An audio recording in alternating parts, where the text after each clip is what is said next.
The following announcement has been paid for by the Wrestling Epicenter. Hey guys. Hello, ladies. Remember me? Let me talk to you, dummies. It's now time It's Vader time. TikTok. It's showtime! for the longest running wrestling talk show in history. We are huge. It's gonna be cool. You're where it's at. You smell like me. Tune in each and every week. You better keep listening, or I'll come out of your computer And turn it on for you. or else I'm gonna kick your stinking teeth in. We've been known by a few names. The needs of the many far outweigh the needs of the few. The Interactive Interview, Interactive interview. Oh yeah. Interactive interview. The interactive interview. Interactive interview. The interactive interview. The Blaze, Blaze 1260 AM. The Blaze. The Blaze. Blaze. The Blaze rock.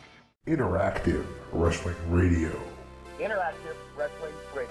Interactive Wrestling Radio. Interactive radio. Interactive Radio.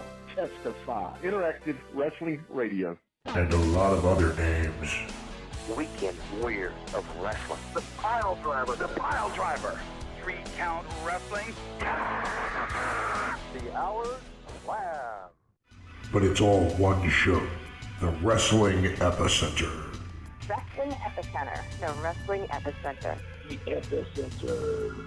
Wrestling Epicenter, dude. The Wrestling Epicenter. Don't get off. And your host from day one, By ignorance or arrogance. James Walsh. Wake up, sleepyheads. I could care less. It all starts Oh, tough guy. Thank you very much. Rush. Dumbed down. Get out of my face. You win! But I'm desperately out of time! So what you gonna do when Blaze-a-mania runs wild on you?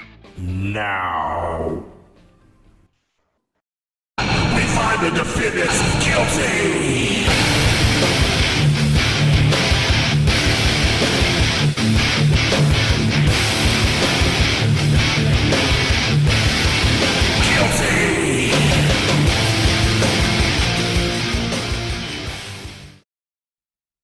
My fellow wrestling fans, welcome to the State of the Epicenter address.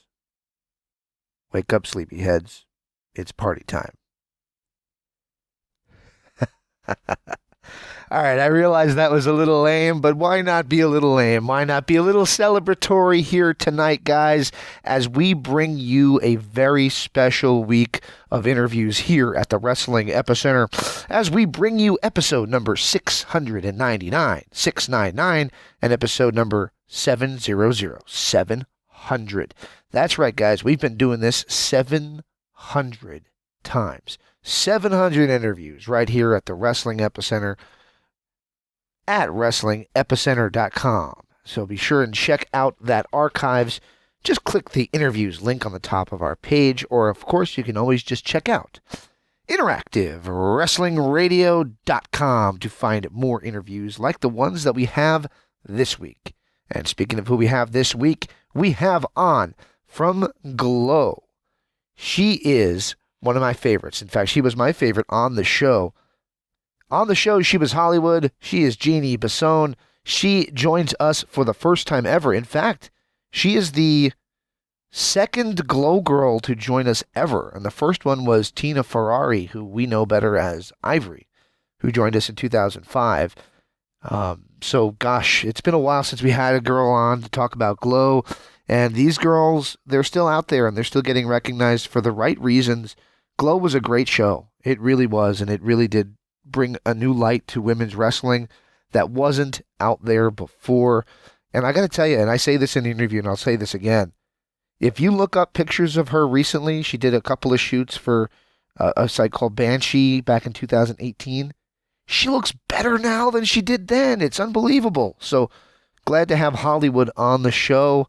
And then, of course, number 700 is a guy who joined us last 17 years ago, and he was in the headlines just last week because he is going to be returning in a fashion for the Impact Wrestling WrestleMania weekend show, the TNA reunion. Man, I told people this many times, but when WCW and ECW were sold, I stopped watching wrestling. And I watched old tapes. That's what kept me interested. But new wrestling, sans The Rock and Hulk at WrestleMania in 18, I didn't watch any wrestling. And Impact, TNA, the NWA TNA pay-per-views brought me back. That's the reason I'm a wrestling fan again. That's the reason I saw this through all the way to get to where Impact basically owns their own TV channel and Access TV, where AEW brought wrestling back to TNT television, where WOW, Women of Wrestling, is on Access TV, where Ring of Honor is on Fox Sports affiliates, MLW is on BN Sports, possibly about to debut on Showtime, to where wrestling, not in the WWE, is now back.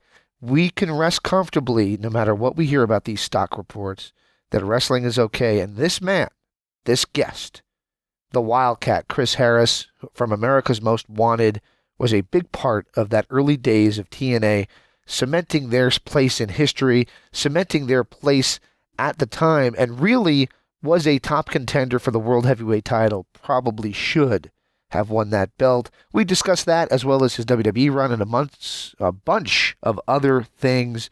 With the Wildcat, Chris Harris, we find the defendants guilty. I encourage everybody, if you're listening for the first time, please do follow us on all of our platforms. First of all, check out WrestlingEpicenter.com. That is the epicenter of everything. That is the Mecca.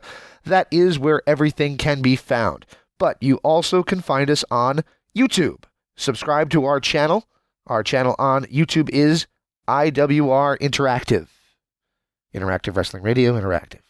Redundant? Maybe. Who cares? Hit the like button. Hit the subscribe button. Tell us what you think about this video. Twitter. We're on Twitter at WEpicenter.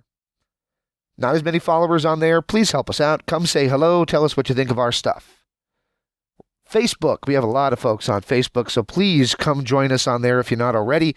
It is facebook.com/Wrestling Epicenter. Hit that like button. Comment on our Dirty Diva pictures, our pictures of the news stories, all the things we have on there. We post our interviews on there as well on Facebook video, so there's a lot of content on our Facebook page. Been doing this a long time, and it's an honor to do it.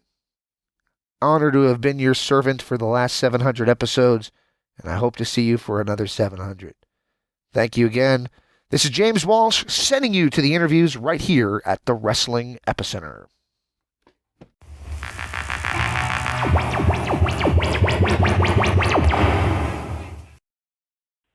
Hey everybody, this is Hollywood from the Gorgeous Ladies of Wrestling, and you're listening to the Wrestling Epicenter.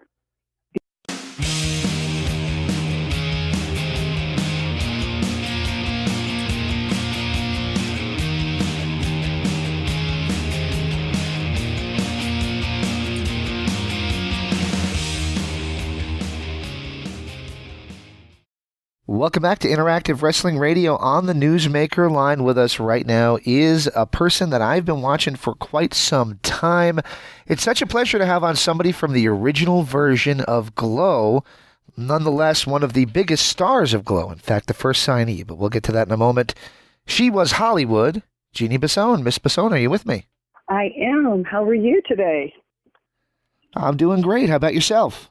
I am doing just as great. Thank you so much for having me on your podcast today. Appreciate it. It's such a pleasure. Like I said, I've been doing this a while. It's almost 18 years, and I can't believe in all that time, except for Ivory, I don't think I've had anybody from Glow on yet. So I'm such a pleasure to have you on. I am honored to be the second Glow girl then. Thank you.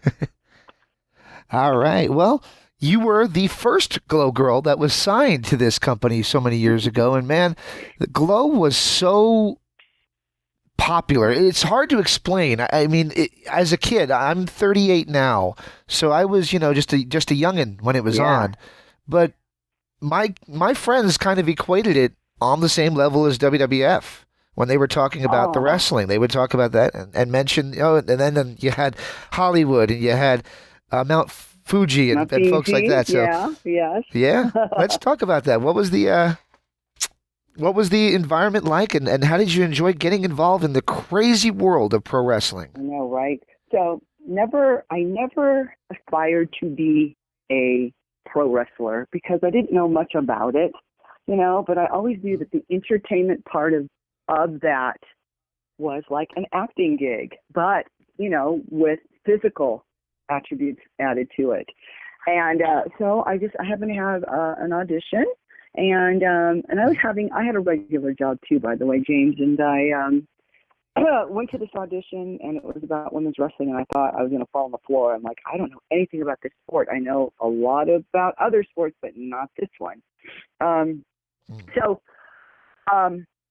getting the gig, they needed 12 girls to do a pilot, and I just happened to be one of the 12 that went through all the trainings. Our trainer was Mondo Guerrero, and I didn't know anything about the famous Guerreros at all. So just to me, he is another trainer, so I didn't really know much about this trainer till later. And he had said, when we were right in the middle of training, which one of you ladies here can ram your head into the turnbuckle, turn over and land on your back? And I was the first one that rose my hand. I tried it. Who knows if I did that properly. But the creator of Glow, David McLean, had said, that is how, Jeannie, you got the job. You were the first, you were the first girl in my mind hired, then Americana, and then Lisa Moretti, as we all know, is Ivory. So we did that pilot, and then there you have it, but it was 4 years of some really, really good fun. And, you think about it today, and I'm just pinching myself. Like, did I really do that show? It was special. It was so much different than just a wrestling show because you had Big Mama and the variety kind of stuff that was happening as well as the wrestling, and you guys doing your songs. Yeah, the rap songs. And that's what kind of made our show different than, say, WWF at the time. FE. Yeah, it was FE. Yeah, I like the way you said that. Because we had the sketches in there. It was all women, not just, because I think we were the first ones doing that on TV. We never can forget any of the legends, before us. And that's one thing that I always will go back to. We can't forget the Joni Mae Youngs and the Penny Banners and, all of those ladies. So I always, give them a high five. Joyce Grable, different characters, different of the ladies. But I think we were the first ones doing that, and we did it successfully for 4 seasons. And just to be a part of that and history is pretty exciting. And then the Glow Netflix, I'm sure you're familiar with that, and we'll probably get to that in a little bit, but yeah. Yep. All right. So I'm going to give you a little bit of advice for those listening out there. If you start binge watching the classic Glow show and then watch the documentary, have a box of tissues somewhere near you. I was sitting there watching this thing, and I was like tearing up at the end of it. It was horrible to see aspects of that. That documentary was really, really well done, though. What did you think of the finished product of the documentary, and do you think it told the story of Glow pretty well? I loved it. I think the two gentlemen, their names are Bradford Thomason and Brett Wickham. It's called Glow, the story of the gorgeous ladies of wrestling, which you guys can all see on Netflix. I like the way they did it, but I will be honest, James, there is so much more than what was portrayed. I kind of wish that you could have seen a little more of, how do I want to say it? I saw a lot of the positives, of course, not with Mountain Fiji, because Mountain Fiji, bless her soul, has passed. Yeah. But it was really great to have, all the ladies together who we hadn't seen in a very, very long time. And it was done really well. And basically those two guys, they wanted to do a project where whatever happened to the gorgeous ladies of wrestling. And originally, really, that they were going to do an interview with Ursula Hayden, who is now the owner of Glow, or owns that trademark. So it was really going to be about her. And then they happened to meet all of us because she had a birthday party, and they thought, well, let's do this differently. let's not just do this on her. Let's include all of the Glow girls. So that was special. And because of that came out in, I think it was 2012, Glow Netflix, Gingy Cohen from Orange is the New Black said, wait a minute. She saw that documentary and it put a big light bulb in her head. And she's like, let's do, a show about that show, which, may I tell you, is very loosely based. I love it. I think anything that promotes our show, positive, negative, anything that promotes it is a really good thing for us. Because, I never thought in a million years that someone would do a show about something that we had done back in the 80s. Absolutely. Yeah, pretty exciting. It was a great documentary. I love the new version of the show. I see what you mean about it being loosely based. Oh, though. yeah. So I but, do. But you know what, James? You have some people don't understand it or they don't get it because I'll get emails or calls. Did that really happen? Da da da da. Well, it's TV and it's Hollywood, no pun intended. But you've got to get those. You got to get those viewers coming back. For the next episode. So, when they show a lot of drug use, if, that's where it's really loosely based. If we were caught at all doing anything like that, you were fired immediately. And, they had us rounded up pretty well. We couldn't do much, And that's kind of a question I wanted to ask you is on the documentary, they say that they basically had you guys staying at the same place. Yeah. And then it kind of like the time frames, because I'm kind of working, and you'll hear it during the course of our interview today. I kind of work chronologically, so I'm thinking to myself, all right, but then how did they know where they were going to go when it was just suddenly the carpet yanked out from under them? Were they still living in the same places at the same time, and did it just go away just suddenly? It did go away just suddenly. So we had season 1 and 2.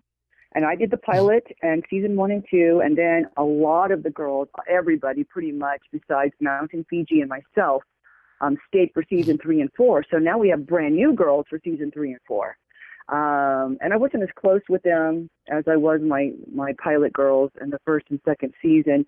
One of the reasons is I didn't have to live in Vegas anymore. So I would go in, do a lot of rehearsals, and then fly in and out all the time. So that was one of the reasons I wasn't as close with the ladies on the third and fourth season. I'm trying to remember your second part of your question there.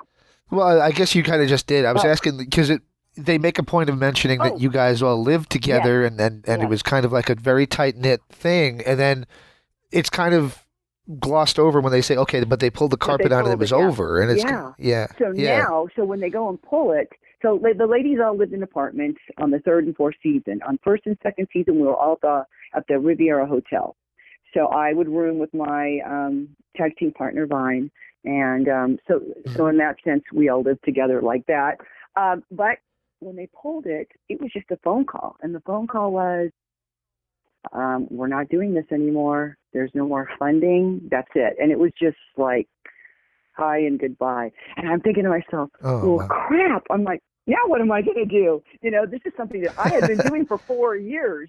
So, I'm like, when you're in your 20s, sometimes you're not as smart, of what is the next thing you should do. A lot of the ladies, that they got married, had children, and they moved on. But for me, I still liked it a lot. So myself and Lightning, and I know you'll probably interview her, we both got into the independent wrestling scene, and we worked independent, which was, a lot different than Glow was.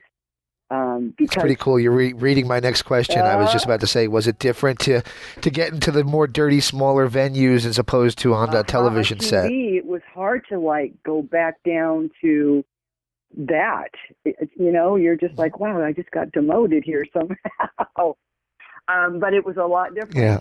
That's for sure, because now they're looking at us like, oh, these girls don't know how to wrestle. Lightning will tell you that. She got a lot of crap when she went to, I think it was POW, Power. I'm trying to remember. Yeah, I think there was POWW. Okay. POWA or something. It might have been POWW. It might be.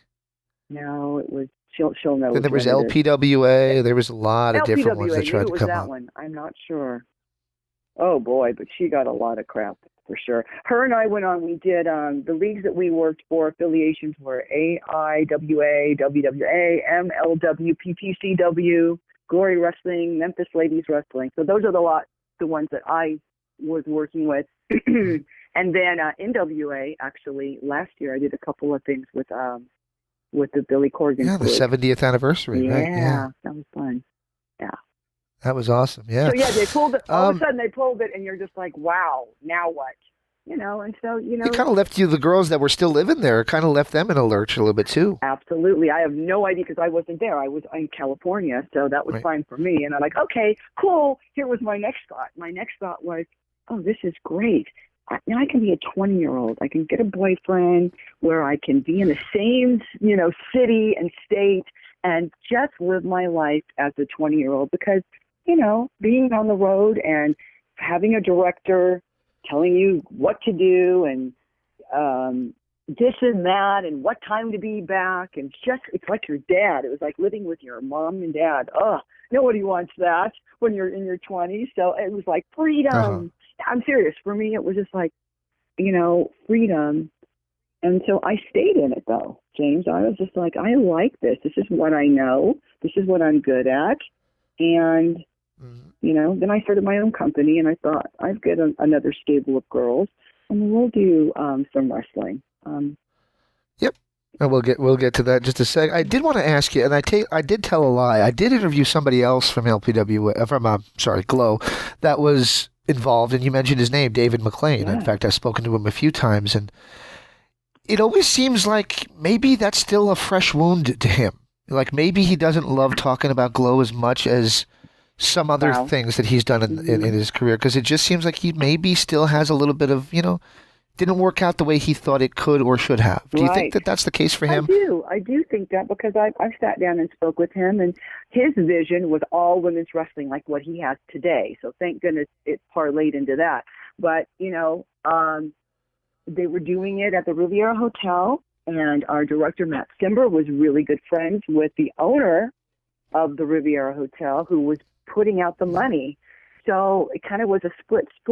Hi, Matt, we're going to put you with David because David has this wrestling show. Matt's got this entertainment film stuff behind him. So that's how those two matched up to be that type of a show. And I don't think that David really wanted it that way. He went with it for a while, and then he was done. After the second season, he told me that things were not going they were going south, especially with distributors doing things behind his back. I remember him saying that to me. He's like, wait a minute, we didn't sell the show to Japan. Oh, yes, they did, and they didn't tell him. So it was something like that, and he's like, I'm done. I'm out of here. And you can't blame him. His vision was all women wrestling. Yeah. Do you think that's why he declined to be part of that documentary, too? I don't know if he thought it was real. That's what I think. That seriously, you always have to go, is this worth my time? Is this not? Should I do it? Should I not? Who are these people? I've never heard of them. So I that could be it. Trust me, doing a podcast, I get that. I have to explain to people who I am and what I've done all the time. I know. You're like, I've been doing this for this many years. Yeah, I get it. Exactly. I've interviewed, I have to put out a list of everybody I've interviewed to try to impress them and name drop and all that kind of stuff.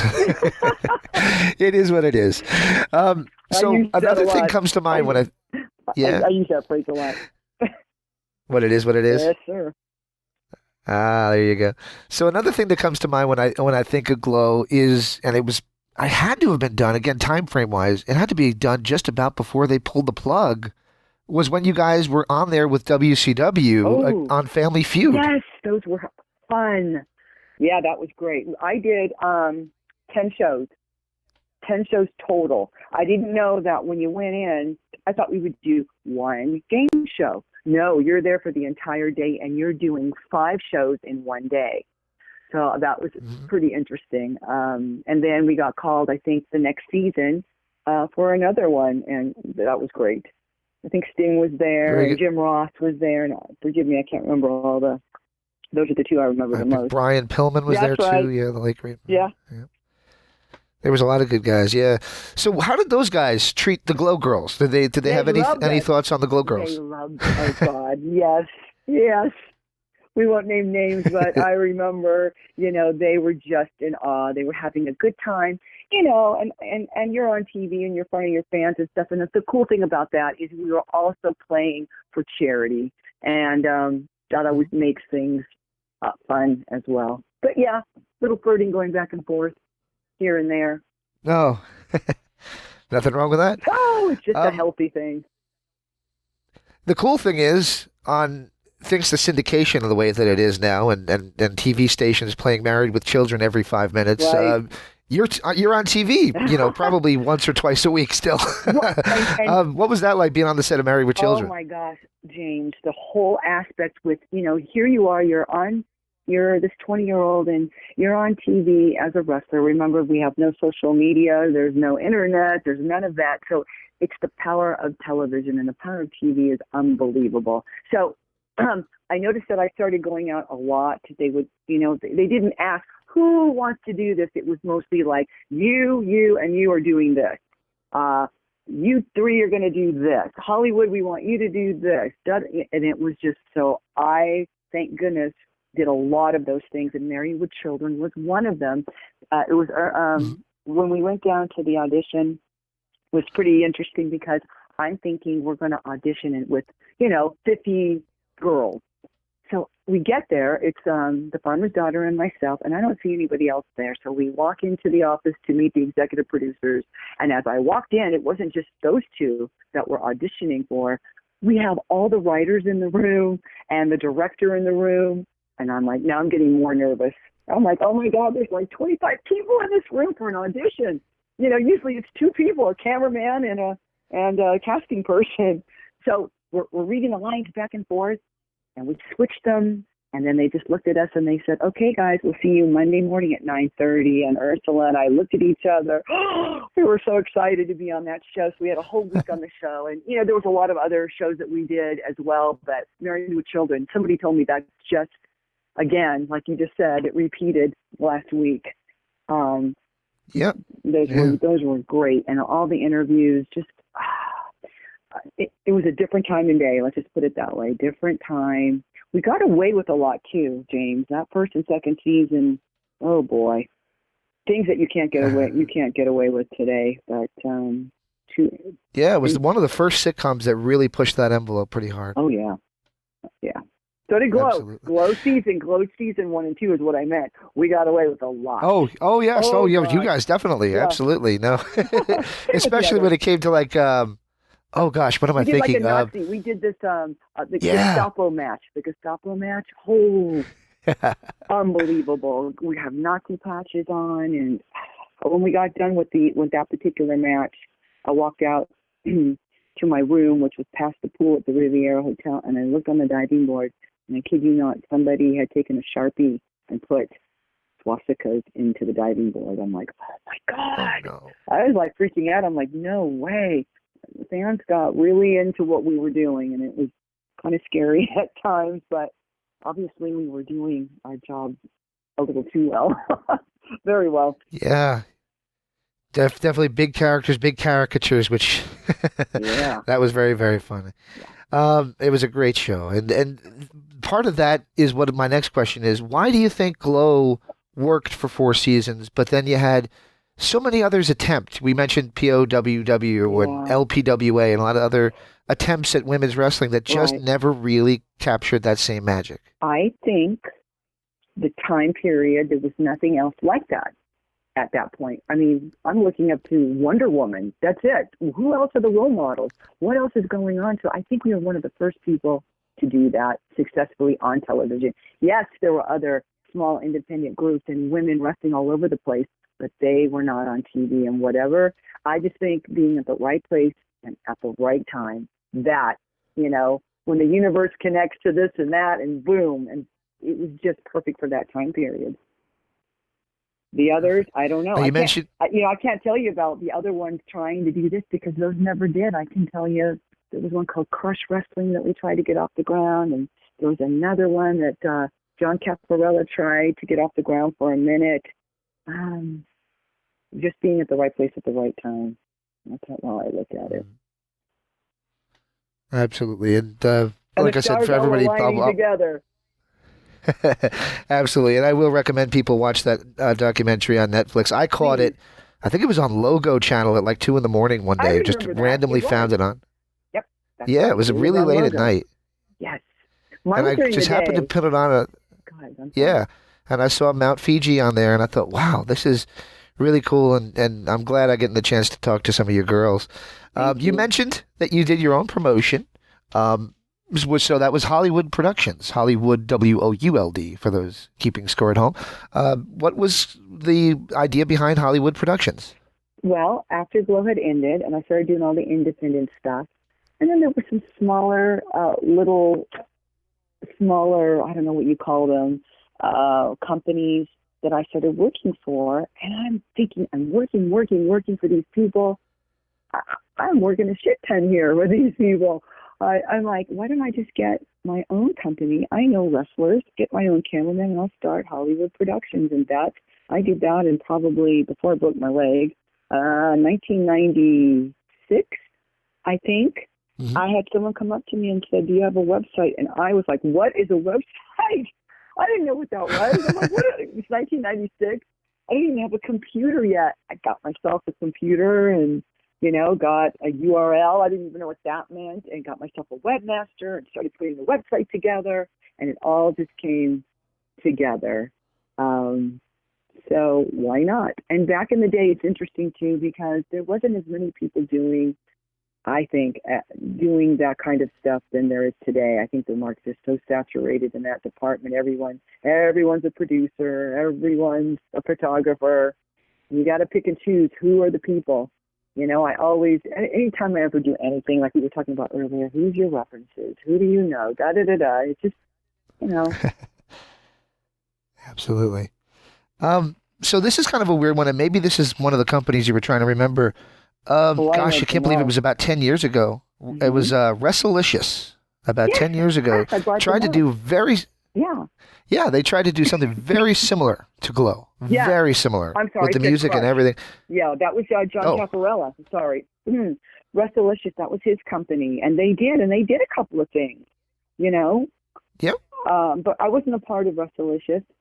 They had tried Crush first. I was a part of that. Lightning and I were there for that promo called Crush. That was still run by John Caparella, and I think Jimmy Hart also had a little cameo in that as well. Yeah. But I think he was writing the music or something. Yeah, I think so. I think you're right. But the Wrestlicious I wasn't a part of. Like I said, it's Johnny's baby. So I don't know too much. He'd be a great person for you, possibly to interview sometime and to give you the lowdown on that as well. All right. Well, here's my next question, and this might be the only one that you might hang up on me for asking, okay? Or I'll say something else. Go to the next question. All right. So a quick breeze through your IMDb page shows some different things that you were involved with outside of wrestling, and they might be a little bit more risque than others. Do you regret doing anything like that, or is it just not talked about because it's just not something you're interested in? No, I broke my leg, and when I broke my leg, I couldn't there's nothing to do for wrestling. So I did a couple other tiny little movies here and there, and before I knew it, there was a few of them, but there's nothing that I regret ever doing because I'm an adult. I know what I'm doing. I've got to put food on the table and pay bills. So there was no pornographic sex type of stuff going on. No. But, no. You can own up to all your stuff, and it is what it is. How is that? That's a good answer. I like that. So I usually do a question on my interviews where I say it's a Wikipedia fact or fiction, and it's not Wikipedia this time. It's actually IMDb. And maybe this would be a good time to shed some light on this because they credit you for being on the original Ladies of Wrestling. And it's acting like it's its own TV show on there. I don't know what this is. What I does can't it find say? any Yeah, info on yeah, it. tell me what it says. What is original? It has like a list of episodes. Unless they're counting that as the original Glow that re-aired on Netflix, I'm not sure. But it's got all the... yeah, it's very strange. And I didn't think it sounded like it's passed the smell test. So I thought I'd ask about that. What's the title? What does the title say? Original Ladies of Wrestling. I don't know what that is. That would be OL. OLO. Yes. Yeah, OLOW. Yeah, I don't know. Other than, was that their stuff that was on Tubi TV? Does that ring a bell to you at all? Because Tubi? I did hear about Tubi. Yeah, TUBI. I remember they released a lot of footage on that. And so it might be Original Ladies of Wrestling. And that was one of our distributors, I believe, of Glow, somehow has that footage. I think he had the third and fourth seasons only, and David McLean has the first and second seasons. And I think that belongs to him. And that's probably what you're referring to. I'm pretty sure that that's what that is. Very cool. Yeah. So yes, that would be fact for sure. Very cool. Fact. That is fact. Okay, good. We have one. They usually don't turn out that way. I know, right? All right. So you have a couple of dates coming up. Yeah. You're going to be doing some conventions. Yep. One of them is the Arnold Kids and Teens Expo, March 7th and 8th in Columbus, Ohio. And then, of course, we have the Cauliflower Alley Club coming up. I'm good. I wouldn't say I'm good friends, but I'm acquaintances with B. Brian Blair, who's the president of the CAC. Very nice. Have you been before, James? I have not, and I got to tell you, I think I'd be having a blast if I ever did go. I was going to say, and you could do podcasts, you could set up, because that's what they do there. You know, you could have a plethora of tons of people that you could interview there that would love it, I'm sure. It looks like a lot of fun. How do the Glow Girls get received at places like that with the a lot of the, I hate to say this word, a lot of the old timers? Yes, you know what I mean? But it is so, exactly. Paying homage to everybody. So before all the Glow Girls got hooked up into it, Lightning and myself were going before. So before it was cool, or whatever you want to call Glow Girls going, her and I were going when they were in California at the Sportsman's Lodge. And then when we did the documentary is really when all of us got together. I'm sorry, someone was trying to call me here. Apologize. Are you still there? Yeah. Great. I'm still here. Yeah. So then then all the girls started coming. So before you only had Cheryl, Rusa, and myself going. And now, you know, we had a bunch of the girls there, and we got a really good reception. I think we got more of a better reception when Going Netflix, you know, came on TV. Mm-hmm. And then we also got honored. We have the Lifetime Ring of Friendship membership. We had a whole, what did they call it? The ring. I'm trying to think what it was called. We all got honored, and it was so wonderful and amazing. Some people, you know, liked it, you know, and some people just went, why are they being honored? You know, you have your pros and your cons. But at the end of the day, you know, we paid our dues just like everybody else. If anyone, you know, starts making fun of those who were not, you know, maybe trained by Mondo or this or that or whatever, it just, there's that always happens as well. But I think there's a big positivity through the whole thing, and we're always invited every single year. We'll go again this year. It'll be myself, Lightning, and probably the Royal Hawaiian. I think a few of the third and fourth season girls might be there as well, but always looking forward to that. So we've got the Arnold thing. I can't wait. I've never went to the Arnold Kids and Teen Expo, so that's going to be exciting. CAC is always fun. That's April 27th to the 29th. And I think before that, or after that, I've got something called the Hollywood Show, and that's in Burbank, and I think that's May 5th, and that will be something May new. 8th and 9th. May 8th and 9th is there what you she go. wrote. Yeah. That's it. Thank you. And then we got Rhode Island, you know, again, and we'll have the LA Comic-Con that we do, and that's one of my favorites. I love the convention. You know, it's something to give back to our fans, just kind of saying thank you. We're there. We do lots of panels, which is fun. You can't get me away from those. Those are just wonderful. Absolutely. Yeah, and the more and in girls doing we my have, research, the more the merrier. in doing my research, I did come across some of the more recent videos you've posted online, doing like photo shoots for Banshee and so forth. And I'm a married dude. This is not me flirting. I'm just being sincere. You look better today than you did 30 years ago. What is your secret? Wow, Italian and Hispanic. That is the secret right there. I think so. My mom's shorter. My dad's tall and thin. I'm right in between. I think a good diet, exercise. I don't hardly drink. I mean, I did during that time, I look at old interviews. I'm like, boy, do I look bloated in that one. Ooh, I just take better care of myself. I think that's something and sleep. Can I be honest? That's the number one thing for me is 1,000 milligrams of vitamin C, my B vitamin, some calcium, and rest. And no drugs. That's what it is. No drugs. They can't. Very good. Very good. Yeah. Do you enjoy still doing this stuff like that, like the Banshee photo shoots? I haven't talked with them about a couple of years. I'm trying to get her in the ring with me. She's awesome. Yes. Look at her. She's in major shape. So we're still working on that. She's in, I think, on the East Coast, and we haven't got together. I wanted her to go on our cruise. We did the cruise last year in September. That was phenomenal. We did a 7-day cruise, and it went so well. Really happy about that. Again, what was the cruise based on? So it was a Glow cruise, and we had. Oh, really? Yes, and it was.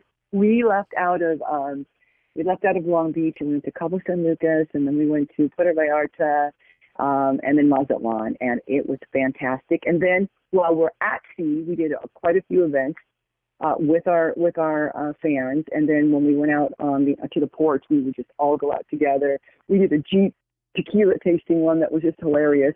Obviously, when you're drinking, you're not supposed to be driving. So I had to taste a little bit, but I made Lightning. Lightning was the DD. She was our designated driver. But it was really fun. Now, I know I have the word soap written down, and you said you're making soaps. So what's going on with the soaps, and what are you doing with the soap company? So I have a company called Hollywood Botanica, Botanika. Hollywood, spelled the right way. Sorry, folks. And I love homemade soaps. I like anything that doesn't have all that preservatives in it. And so one day, it's been like 13 months now, I was buying some soaps, and I looked at the ingredients really well. I'm like, wow, there's only 3 ingredients here, 4 over here, 5 here. I could do this. So I started doing my due diligence, looking up how to do it, what to do, tips, tricks.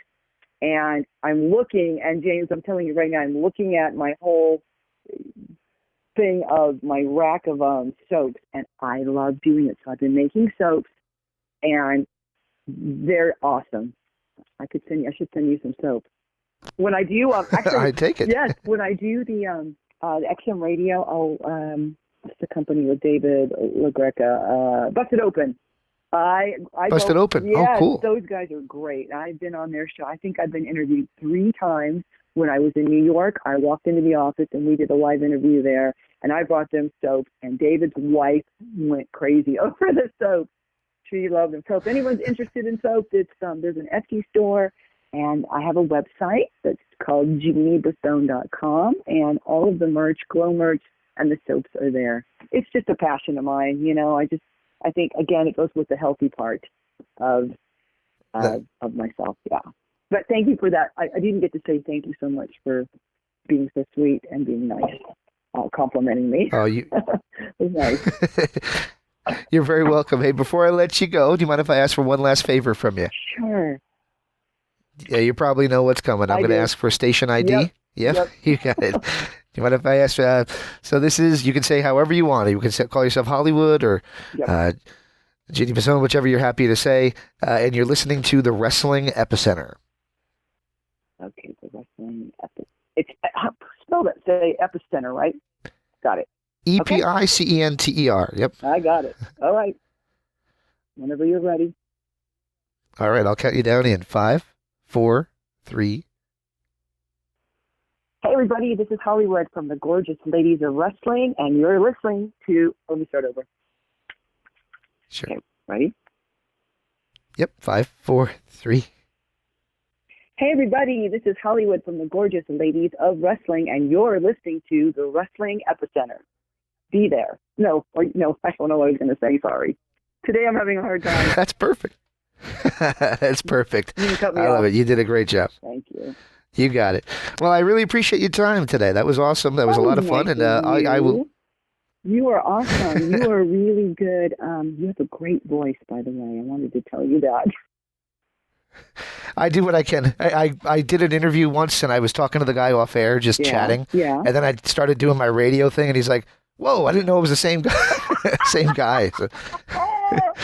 That's very funny. No, you're very good and very professional, and thank you for having me on. I hope I answered all your questions properly. It was a lot of fun, and I do mean that. And the funny thing is, and I thought of this when you said Hollywood and when you said your tag partner Vine. Yeah. Whenever I'm in Los Angeles and we pass Hollywood and Vine, I immediately You are so funny. I see the Glow logo in my head, just bing. Yes, so do I. I just say I'll be on that street and I'll go, oh, and I always have to take a picture. I'm like, okay, I've taken several photos. It's just one of those things. And when I was wrestling, when Vine was not from California, she was Canadian, so she didn't really know Hollywood and Vine. We would go out and when they would announce us, they'd say Hollywood and Vine, and she would get really upset. She goes, why do they always say Hollywood and then me next? She really got upset at me being second. And I go, well, there's a street. I go, it's just Hollywood and Vine. It's just one of those things that, so she didn't understand. I go, but you're more than welcome to go out ahead of me. I said, I don't care. So, that's awesome. Well, again, I thank you so much. I think I kept you close to the time frame we discussed, so that's perfect too. That worked out well. That was nice of you. Thank you so much. You're very welcome. All right, I'll let you know when I get this up. Perfect. What I'll do is I will type a transcript of a good portion of it anyway, and I'll get it out there, and hopefully some of the sites post it, and I certainly will be posting it on the sites that I am a reporter for, so it'll get out there. Just tell me where, and I'll help promote it as well and advertise for you. I would love to do that. Oh. Okay? Means a lot. I appreciate it so much. Seriously, just email me and said, here's the link, here's this, da-da-da-da, and then I can retweet, repost, do all of it. That's what I do. I love it. Okay. Thank you so much. That's really special. Thank you. You're welcome, James. Thanks for having me today, and look forward to your emails and the interview. Thank you. All right. Thank you. Keep in touch and have a great day. Thank you again. I will. Thanks. Take care. Available now in the archives of interactivewrestlingradio.com and WrestlingEpicenter.com. It's our exclusive, critically acclaimed interview with Rosemary, including when she had high praise for the Monster Abyss. One of our immediate favorites that kept us watching TNA when we first started watching was the Monster Abyss. And somebody we very much adored watching him on TV and watching his work and watching his character. So, to be brought in now, 2016, into Impact Wrestling, and to be paired with somebody that we adored so much and looked up to and considered a hero, perhaps, somebody that we very much loved watching his work, and being partnered with him is an absolute dream come true, to not mince words. Be sure and check out the archives of interactivewrestlingradio.com and the Wrestling Epicenter, featuring our interview archives dating back to 2002.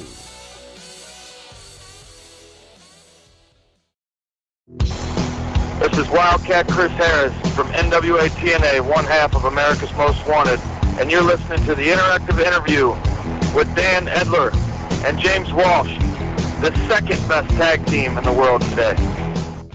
This is Wildcat Chris Harris, one half of America's Most Wanted from TNA Impact. You are listening to the Wrestling Epicenter. We find the defendants guilty.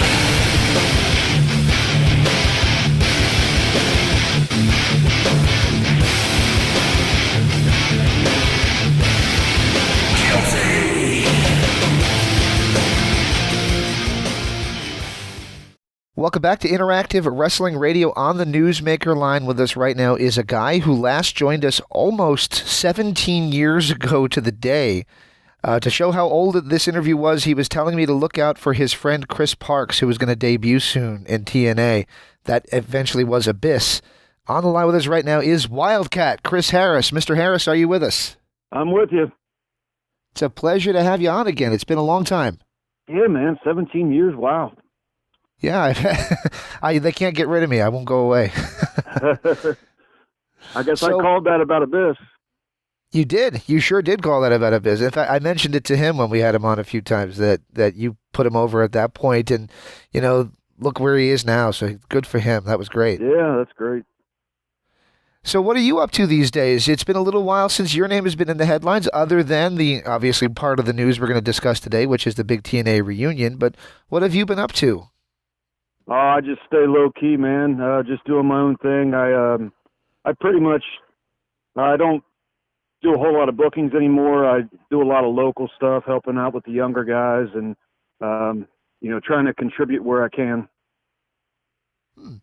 Do you not want to be on the national scale, or is it just more comfortable for you to be closer to home? Well, no, I can't really perform the way I used to perform, so I don't do matches anymore. So there's not a whole lot.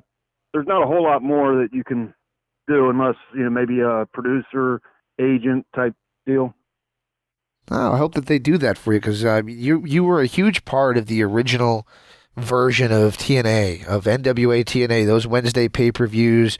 Yourself and America's Most Wanted, you guys were all over those shows and really were the homegrown talent. Yourself and AJ Styles and a couple other guys were really the guys that drove the ship as the new talent that maybe we weren't familiar with just yet. Can you believe that it's been long enough for there to be a reunion show for TNA? No, that's crazy to think about, man. I mean, those were some great days back then. They gave a lot of the younger guys some opportunities, and we just kind of ran with it. And I'd like to think that it was a success back then. But, yeah, the fact that we're talking about a reunion show, I mean, that just shows you how fast time really goes. Yeah, it's kind of weird because they put some clips up on Facebook and Twitter and YouTube to celebrate the reunion, and some of the matches, like, you go back and you think of them in your head, and then you watch them on the clips they put up, and it just looks older than you remember it looking. It's just strange to think of that because it doesn't seem like it was that long ago. No, in many ways, when you look at that, it seems like just yesterday. But then when you add up the years, I mean, it's, we started that in 2002, so it's we're coming up on 20 years. Yeah, that's incredible. That's incredible. I was watching that first night, and man, it's come a long way. I wanted to ask you this question because I went back and I listened to our old interview, the one that we did long ago, and you were a bit emotional about somebody who had passed away not long before, which was Curt Hennig. And I had mentioned the great match you guys had in the ECW arena in MECW, the very short-lived promotion that was. I guess my question was going to be, what were your ties? How were you affiliated with Curt Hennig that you were, friendly with him? Well, I first met him in WCW, and I had a match with him there, although we didn't really connect then. And then that promotion that you just spoke about that we did in the ECW arena, he was one of the guys, that they had brought in to, kind of lead the pack, because we all had such high regards for him, so much respect. Mm-hmm. And I got really tight with him there. And when that promotion folded, we kind of lost touch a little bit. But then when they brought him into TNA, we just kind of reconnected. And, those last, 6 months of his life, I felt like, we got really tight. And, a lot of late night phone calls and, just really, 'cause since I had a touch with WCW, but, TNA was really the first time that I could, try to make a name for myself. And I just appreciated everything that he did for me. He, we'd get to the arena and just kind of go sit by ourselves and just kind of BS. And, I just really looked to his guidance and, a man that's been around so long and has such success. I mean, I really had a lot of respect for that guy and appreciated him taking the time to, help build me up a little bit. So, yeah, we, it went on for I guess, a couple years, but we got really tight those last several months of his life. I would say some of his influences rubbed off on you, too, in the ring as well. Oh, yeah, I tried to kind of adapt, anything he was saying, I was trying to apply to, whether it's just, how you carry yourself in the back or obviously in the ring as well. So, yeah, I mean, I took what he said to me very serious. Very cool, very cool. So this has to be one of your career highlights. If you can't tell, I go a little bit in chronological order. Sometimes I jump all over the place, but it had to be one of your career highlights and I mentioned this on Twitter, and you retweeted it, so I know you saw it. When you challenged Jeff Jarrett for the World Championship in 2004 on one of those Wednesday pay-per-views. Felt to me like the temperature was right. It was time maybe for Chris Harris to get the chance at the world title. Was there any disappointment in not winning it that night? And, how did you feel about that match? Because it was one of the better matches of your career, I would say. I would say with the build-up that we did, it was one of the best stories that they could have done. And, no, I'd be lying if I said there wasn't some disappointment to that. I mean, that's the way the business runs, so you try not to get too down about it. But, the way the story was going, and I was pretty tight with Vince Russo back then. Even he said, as being the head writer, that, the way this story is progressing, it only makes sense to do that and to switch it. And I think there was a lot of politics behind the scenes. What a lot of people don't know is we were on the verge of, that's when we were making our trip to Orlando in the Impact Zone for, I want to say Spike. It was, I think we were already on Fox Sports, and we were getting ready to make a run on Spike TV, which was a huge deal for us. Mm-hmm. And they kind of wanted to, the idea I got was they wanted to have all the titles in a comfortable place for them, I guess, to go on the main stage. And what I mean by that is, if you look at the timeline at that time, the world title went back to Jeff. I think he lost right after my deal. He lost it to AJ, but then Jeff got it right back. They put Storm and I back together for the tag titles. And then I'm pretty sure AJ went to the X Division title.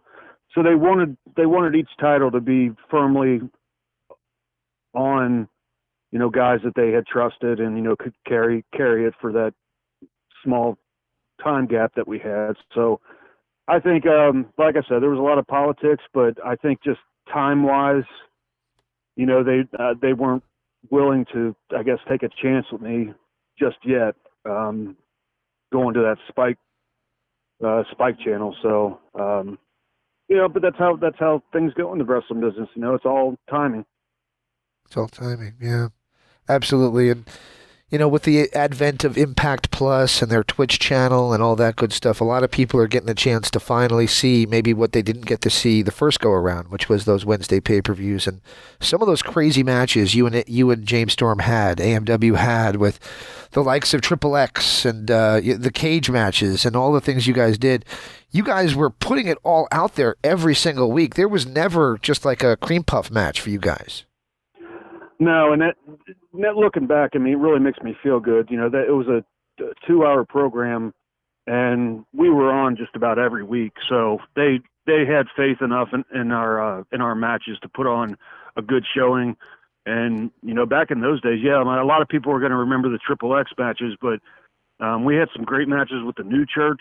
Simon Diamond and Johnny Swinger were there at the time. We had some great matches with them. Triple X put us on the map with that cage match. But I mean, the Naturals, we had some really good matches with them. So, I mean, there was some really good quality tag team wrestling back then. There really was. There was a lot of really good, and there was bigger personalities that people remember too. Not everybody was kind of cookie cutter, which I don't want to get on a soapbox, but I kind of feel like some people are right now. You all had your own distinct looks, your own personalities, your own characters, and it seemed to be, I don't know, maybe just a little bit more easy to follow back then than it is now. Well, it was more interesting, I think, and we got the fans excited to see something. We weren't doing a whole lot of impromptu matches. These were a lot of advertised matches, and to where people could really have the time to get excited. Hey, I really want to see that match, and I think that's going to be a great match. They're 4 great workers, and that kind of thing. So I think it gave people a chance to really look forward to it, and I'd like to think we delivered on it. Very cool, very cool. So I don't want to make every question about why didn't something work out. That's kind of, I'm looking at my question, I'm like, I don't want that to be what I do to you here today. I'm sure my answer would probably be the same. It's either politics or timing or, something like that. Exactly. But in 2007, at Slammiversary, Jeff Jarrett gave you the intro just after Jill had passed away, and it felt like, as a fan of yours, and I will concede I am a fan of yours, my first thought was, they're finally going to pull the trigger on this guy. They're finally going to put their faith behind him. And it just seemed to be like couldn't get the car out of second gear kind of push. Did you feel that way yourself as a performer? I did after that. At the time, I was very excited because that wasn't very long after Storm and I had split up. And so a lot of people were trying to see, okay, let's see how these guys can do on their own.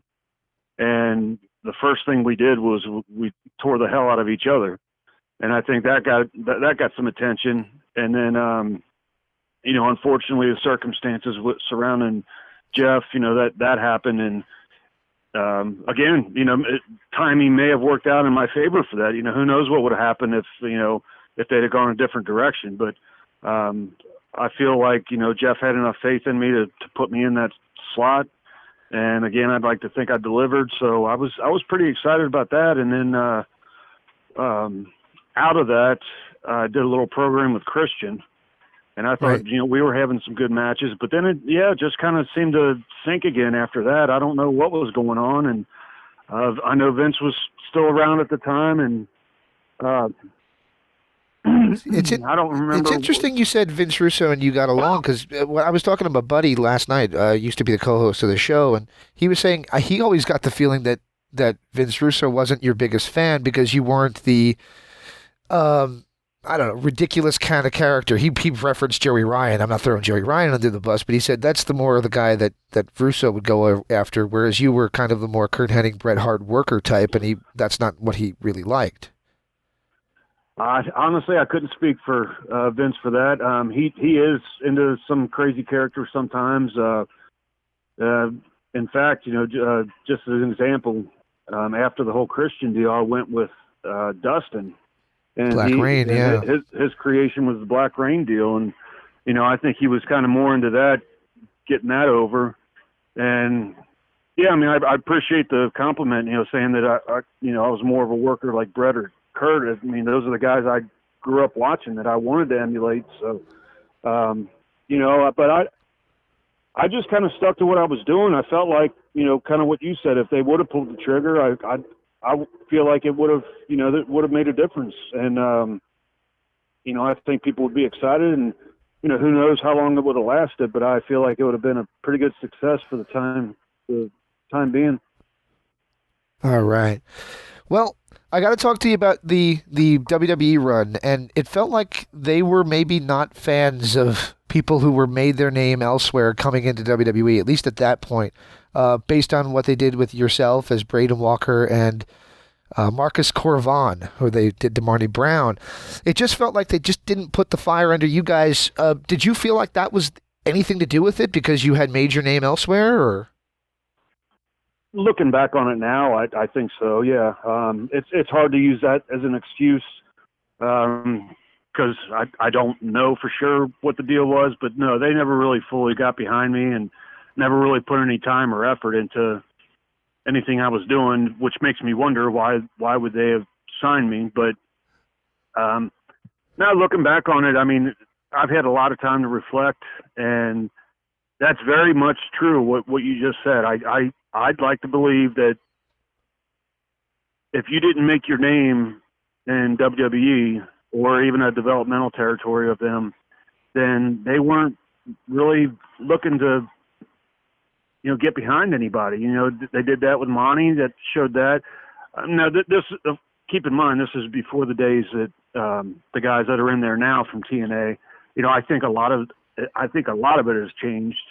But when I went, they just kind of want to totally ignore any history that you've had anywhere else. And here's one example. Ron Killings and I, R-Truth, we went in at the exact same time. We signed our contracts, went up to Sanford together, and that was all at the same time. And all I could think of was, they actually flew a production crew to his hometown to start doing some vignettes for him. And all I could think of was, he actually did start to make his name in WWE, so he was a product of them before he came to TNA. And so us going at the same time, I mean, that just kind of showed me right there. They were putting all kinds of effort into him, because they were welcoming him back, and they weren't interested in doing anything with me. I don't know where it changed along the lines, but I love the fact that, guys like, Samoa Joe, Bobby Roode, Eric Young, AJ, all these guys, when they did make that move, I felt like they didn't totally ignore what they had done before. Number one, they all are using their same names. Right. Right.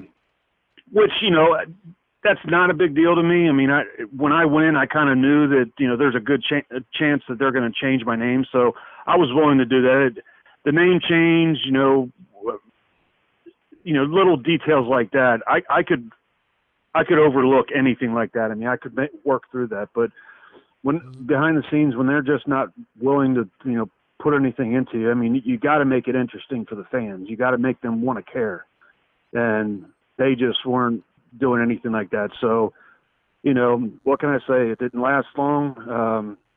I did not enjoy myself whatsoever. I would not go back if I ever had a chance, but, it was just a miserable experience for me. But on a high note, I'm 100% happy that those guys have found the success they have, and they're right now. The guys I mentioned before.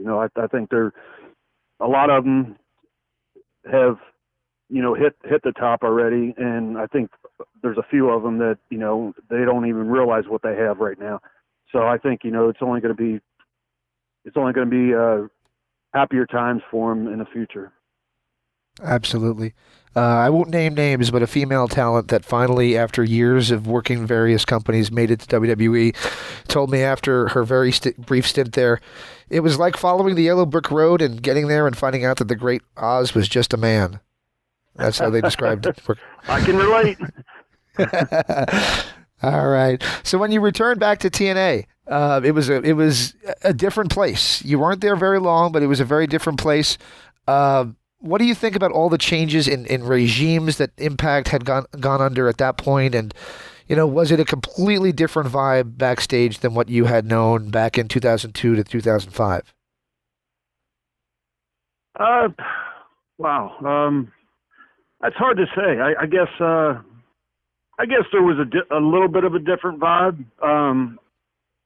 I didn't see it as anything negative at the time. I just felt like, the company was advancing, and, with advancing, there comes changes. You would think that when you bring in names like Hulk Hogan and Eric Bischoff, things can only look up. But as we come to find out, looking back, I think that's a lot of what the downfall was. They just went in a different direction, and I'm glad that some of my buddies, got some higher spots. I think they, were trying to develop some of the homegrown stars, but I wasn't there very long that time, so I really don't know how it was running, whether it was right. a smooth sailing or if they run into complications and that. But I was thankful that they had brought me back, and I wish it would have lasted a little longer than it did. But it was great to come back, and I loved the story that they were setting up. Absolutely. What do you think of the current incarnation of TNA and as Impact Wrestling? What do you think of their show currently? I think they have a lot of great stars. As far as the show goes, I mean, they're, I'm a critic just like everybody else. I can watch the show and, I'll say, well, that was great. That was very well done. And then there's other things I watch on there, and I think, why would they even put that on TV? But I think they're on an uphill swing right now. I think in the past, I guess it's been a couple of years, that some of the changes they've made, I think that, they could get back to where they were before. They have good management. They have some, good talent. We just need to keep good storylines going. The talent usually speaks for itself, but you got to give a good storyline. I mean, that's what people want. You have to get the fans invested in what they're watching so that they actually care. Absolutely. I completely agree with that. Absolutely. You said something that intrigued me earlier on. You said that physically you can't get in there. Is there any injuries that are nagging on you, or? Yeah, that has a lot to do with it. Whether it's, there's certain injuries that I've sustained that just have an effect on me, and then I've also had some health issues. So just all of that in the package deal, it just makes me to where I wouldn't be able to perform at the level I did before, and if I can't do that, I wouldn't even want to chance it because. Why give everybody an opportunity to see, just how far this guy's fallen? I don't want to, if I was going to perform, I would want to perform to the level I could before. And if that's not going to happen, then, yeah, I'm not going to step in the ring. So I feel like I have a lot I can offer without actually getting in the ring. If I ever had a chance, like I said, I'd help out with a lot of the younger guys now. And if I could do that, keep doing that, I'm happy with that. I don't know what people believe, but I believe I've had a great career. So I believe that too. Absolutely. I'm not unhappy about any of that. That kind of my next question was going to be, what would you say some of your career highlights were? What was your favorite match? I could think of the one-on-one match you had as part of the blow-off to your tag team / feud with James Storm was incredibly violent, but awesome. It was a great match. Yeah, that Texas Death Match, that's definitely one of my favorites. And I think some of my favorites are going to be a lot of what others have said were their favorites because that's the ones I see the most of nowadays. But there were some favorites that maybe were not televised that I just had some real, some real fun with. But no, I think the highlights, you mentioned the one with Jeff and I for the title. That was one of my favorites. The Texas Death Match, one of my favorites. The 2 cage matches with Triple X were some of my favorites. The King of the Mountain match, the one that when Jeff stepped out and put me in, that was a huge highlight for me because a lot of people don't realize this, but at first I was in a kind of it didn't mean anything, but a tag team match, an opening match. And I went from the opening match to the main event. So, that was a huge step for me. But yeah, there's a lot of highlights, man. And that's one of the things I don't have one highlight, and I'm very fortunate of that because that means that I had several highlights. So you sure did. Yeah. And I appreciate, guys like you, man. I appreciate you, watching all the way through, and you have your own highlights, your own favorites, and I'm just glad people remember those things.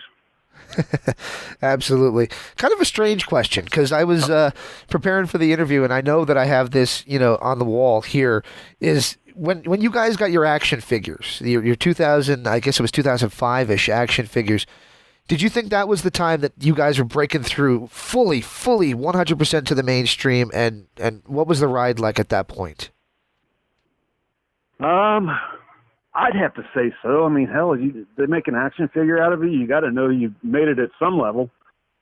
That's kind of when the train was moving, man. We had started doing our shows in Orlando. We were on Spike. When the action figure came out, that was such a highlight, man. I remember taking it to my, I didn't have a whole lot of family support throughout the beginning of my career. You know, just like a lot of people, I think, you know, I had the family where they were like, you know, I'll do something else. Wrestling's not going to get you anywhere, that kind of thing. And I think when I showed them an action figure, I think that kind of woke them up to where they were like, oh, maybe we were wrong about this. But yeah, as far as the company goes, that things were moving. You know, we were on TV every week, action figures. I think at the time there was even talk of the video game. Right. But yeah, I mean, that was a great ride at the time. I mean, I felt like things were going great. All right. 2 more questions for you, then I can let you go. I really do appreciate you taking this much time with me, though. I want to say that first and foremost. No problem, man. I'm enjoying it. All right. So you were a guy who started, you mentioned you worked at WCW. You were there at the very end days of WCW. You saw the demise of everything that wrestling had built the boom on, and then it was just one company. Then TNA comes along. Now we're looking at the landscape, and there's legitimately 3, 4, 5 companies that are traveling companies doing shows in different venues each month, if not every week. And it seems like wrestling is in a good place, even though obviously we're hearing bad things about the stock market and all these other things for WWE. In general, wrestling is in a great place in 2020. What do you think of pro wrestling where we are right now with AEW and so forth? I think it's just like you said, we're in a really good place. I'm so excited for a lot of the up and coming stars because there's more places to work for them, and it's not just monopolized by one. You know, I can only talk from experience, but you know, you want to make some money, go to WWE. You know, they might treat you like a robot, but you can make some good money. As far as the other companies go, I feel like there's a little bit more, room for control. And, you know, maybe the money isn't as great, but I just think those are sometimes that's more enjoyable programming.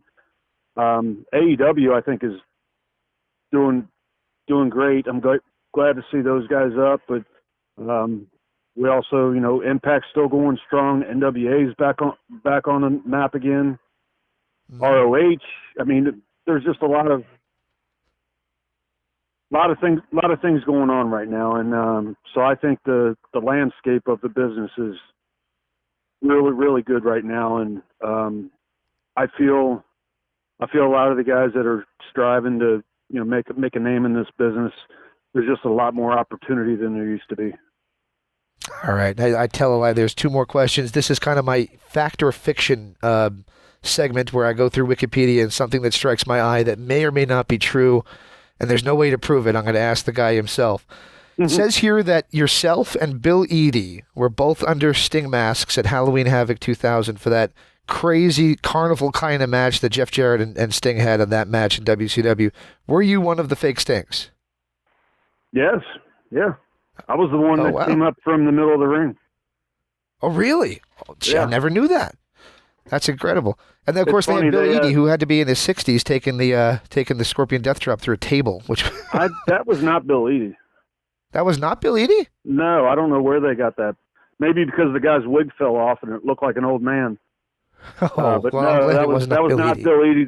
That guy, the guy that took the Scorpion Death Drop, he was the I don't know what you call it, the stunt coordinator for the cable. Oh, and okay. They didn't want to put anybody else in that spot since it was his equipment, and so he was the one that got dropped down. And so I guess the answer to that would be half fact, half fiction. It was you, but it was not Axe. Right. There was actually a few in there because they had different Stings running in, but I was the actual one that was used for the ending of the match and came up from the ring, and I think I hit Sting with a guitar. Yeah, you did. But yeah, that was me. That was probably the last great WCW pay-per-view too. Everything else seemed to kind of be on the withering flower kind of after that. But that was a really hot crowd and a very eventful night. So, yeah, glad you were a part of that. Yeah, and speaking of events, I had Sting. Sting was doing my makeup, and even Sting actually said, you know, as he was doing it, he said, "Man, this, you know, it's like looking in a mirror." So I thought that was a nice compliment. Absolutely. And my final question is kind of finishing up where we started off, which is talking about the big Impact Wrestling TNA reunion show happening April 3rd down at WrestleMania weekend. What is your thoughts heading into this show, and what do you expect to happen as TNA reunites? I think it's going to be a great show. I'm thankful for the opportunity. I'm glad they included me. It's going to be good to see some of the guys again, and even the guys that are there now. I've been to a couple of the Impact shows, so I've gotten to know a few of them. But no, I'm very excited. I'm not sure what they have planned. Hopefully they're putting everything into it. I don't know matches. I don't know anything really what's going on, but I'm very excited about it. I'm so much looking forward to it. And no chance you're going to get in that ring then? No, it doesn't look like it. Oh, that's a shame. I was hoping for that. All right, man. Well, I want to again thank you for giving me this much of your time. It was a lot of fun to go over your career highlights. And, for everything I asked, I want to say this to you. For everything I asked that had a negative connotation, there is a lot of positive memories of watching you in the ring. And it's all a great career that you had and that you gave to the fans. So if I at all was negative, I just want to say thank you for all the positive memories. And I wish that everything had been a little bit better for you, because I think your talent level certainly spoke to that. Well, I appreciate it, man. Thank you. And, let's just remember the positive and, try not to focus on the negatives. We'll keep it going like that. All right. Hey, can I ask for one last favor from you, just for a station ID? Sure, man. All right. So I got one, but it's, real old. I think I have AC/DC music in the background, so I kind of need a new one because I can't get by with that on YouTube anymore. Do you mind if I ask for, this is Wildcat Chris Harris, and you're listening to the Wrestling Epicenter? Wrestling Epicenter? That's me. Yes, sir. Yeah, we can do that. All right. You want me to count you down? Sure. All right. We'll get going in 5, 4, 3, 2. This is Wildcat Chris Harris, one half of America's Most Wanted from TNA Impact. You are listening. Shit, let's do that again.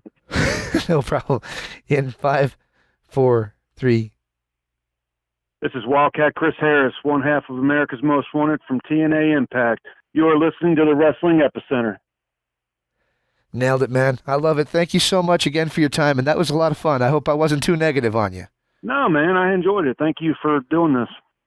All right. I'll let you know on Twitter when I get it posted, and again, thank you so much for your time. That sounds great, man. Thanks a lot. You take care. Thank you. Have a great day. You too. Bye-bye.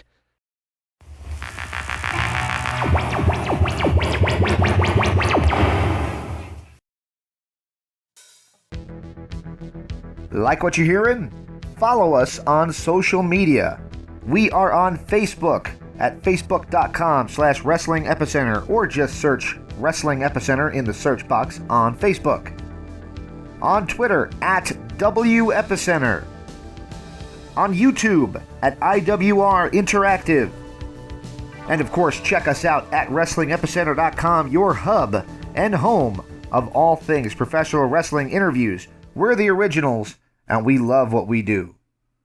Hey, it's Tony Schiavone, and you're listening to the Wrestling Epicenter. And I would stick around, but I'm desperate.